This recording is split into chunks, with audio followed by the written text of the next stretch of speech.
अस्सलाम वालेकुम स्टूडेंट्स, आज हमारा टॉपिक है शील्डिंग इफ़ेक्ट। शील्डिंग इफ़ेक्ट से क्या मुराद है? इससे मुराद ये है कि किसी भी force of attraction nuclear charge के ऊपर जो है उसमें जो कमी आती है उसकी वजह है कि क्योंकि इनर्शियल कम या ज़्यादा होने की वजह से वो कहलाता है शील्डिंग इफ़ेक्ट।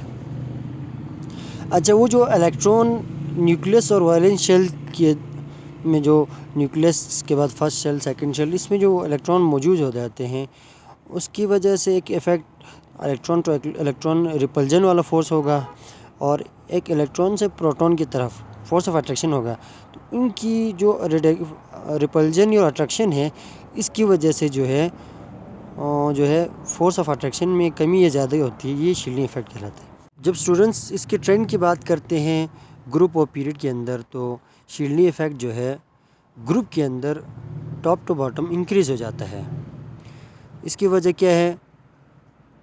क्योंकि डाउन द ग्रुप जो है नंबर ऑफ़ शेल का बढ़ना, जब नंबर ऑफ़ शेल बढ़ेंगे तो इलेक्ट्रॉन की तादाद भी बढ़ेगी, तो जो फोर्स ऑफ अट्रैक्शन है उसमें कमी नहीं बल्कि ज़्यादती होगी। इस वजह से जो है शील्डिंग इफ़ेक्ट उसका उलट हो जाएगा, यानी इंक्रीज़ हो जाएगा। जबकि पीरियड की बात करते हैं तो एक पीरियड के अंदर शील्डिंग इफ़ेक्ट रिमेंस कांस्टेंट होता है, यानी इसमें कोई तब्दीली नहीं होती, क्योंकि स्टूडेंट आप जानते हैं शेल तो रिमेन सेम होता है, फ़र्क होता है तो लेफ़्ट टू राइट जब बढ़ते हैं तो इलेक्ट्रॉन आउटरमोस्ट में उसमें इजाफा होता है, तो इस वजह से शील्डिंग इफ़ेक्ट पे उस पर कोई असर नहीं होगा।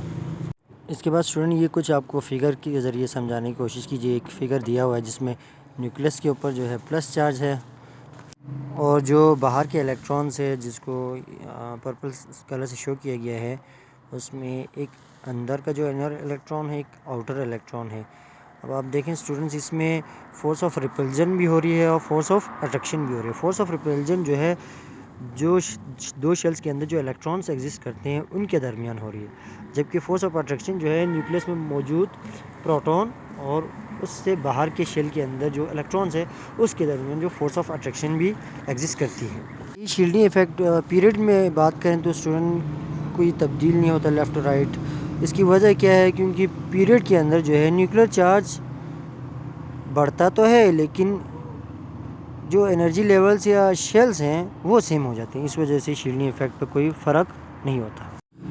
इसके बाद स्टूडेंट कुछ यहाँ पे आपको फिगर 3.4 में जो दो एग्जांपल सोडियम और पोटाशियम के दिए हुए हैं, इसमें भी जो शील्डिंग इफ़ेक्ट है पोटाशियम का बहुत ज़्यादा होगा, सोडियम का कम होगा, क्योंकि पोटाशियम के अंदर जो है इन शेल्स की तादाद ज़्यादा है। अब आते हैं अगला टॉपिक, वो है इलेक्ट्रोनेगेटिविटी। इलेक्ट्रोनेगेटिविटी से क्या मुराद है? किसी भी एटम का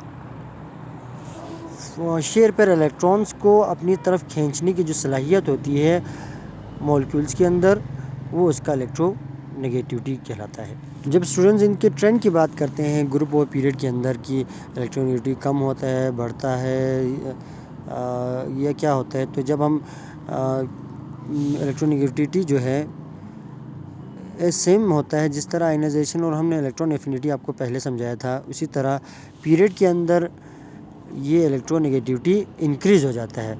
इसकी वजह यह है क्योंकि पीरियड के अंदर न्यूक्लियर चार्ज का बढ़ जाना, जब न्यूक्लियर चार्ज बढ़ जाता है फोर्स ऑफ अट्रैक्शन भी जब फोर्स ऑफ अट्रैक्शन स्टूडेंट बढ़ जाता है तो डिस्टेंस न्यूक्लियस से आउटरमोस्ट इलेक्ट्रॉन का कम हो जाता है, तो ईज़िली जो है वो जो भी इलेक्ट्रॉन शेयर इलेक्ट्रॉन्स है वो ईज़िली अपनी तरफ अट्रैक्ट कर लेता है। तो पीरियड के अंदर जो इलेक्ट्रोनेगेटिविटी बढ़ती है। इसमें टेबल 3.10 आपको नज़र आए स्टूडेंट, सेकंड पीरियड के कुछ एलिमेंट्स दिए हुए हैं जैसे lithium, beryllium, boron, carbon, nitrogen, oxygen और फ्लोरीन। इसके इलेक्ट्रोनेगेटिव नीचे गिवन है, 1 है लिथियम का, बेरिलियम का 1.6 है, बोरॉन का 2 है और सोन आगे तक जाएंगे फ्लोरीन पे आते हैं तो 4 है। तो इस वैल्यू से भी आपको पता चल रहा है कि इलेक्ट्रोनेगेटिविटी बढ़ रही है। और स्टूडेंट जब ग्रुप की बात करते हैं तो इलेक्ट्रोनेगेटिविटी जो है ग्रुप के अंदर कम होती है, क्योंकि डाउन द ग्रुप किसी भी ग्रुप में जाएं तो नंबर ऑफ़ शेल का बढ़ जाना, यानी एटम्स का साइज़ का बढ़ जाना, जब साइज़ बढ़ जाता है तो फोर्स ऑफ अट्रैक्शन ऑटोमेटिकली कम हो जाएगी, तो ग्रुप के अंदर जो है इलेक्ट्रॉन को शेयर पर इलेक्ट्रॉन को अपनी तरफ अट्रैक्ट करना मुश्किल हो जाता है।